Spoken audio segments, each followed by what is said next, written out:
AFP tinututukan ng mahigit 400 areas of concern sa buong bansa. Naritong news scoop ni Ralph de la Cruz. Tinututukan na ng Armed Forces of the Philippines at iba pang mga kinauukulang ahensya ang mahigit 400 areas of concern sa buong bansa para masiguro ang kaligtasan sa 2025 midterm elections. Ayon sa AFP, kabilang sa kanilang binabantayan ng 188 na lungsod at munisipalidad na nasa yellow category o may kasaysayan ng election-related incidents, 177 na nasa orange category o may armed threats, at 38 na nasa red category o mga lugar na may pinakamataas na alerto dahil sa banta at kasaysayan ng karahasan. Nauna nang sinabi ni AFP spokesperson Colonel Francel Margareth Padilla na nasa 18,000 sundalo ang kanilang itatalaga sa darating na halalan. Bagamat nilinaw ni Colonel Padilla na posible pang madagdagan ang nasabing bilang depende sa sitwasyon.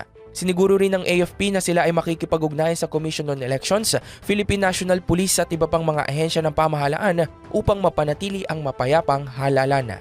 Yan ang aking news scoop. Ako si Ralph de la Cruz, nagbabalita ng tama, naglilingkod ng tama.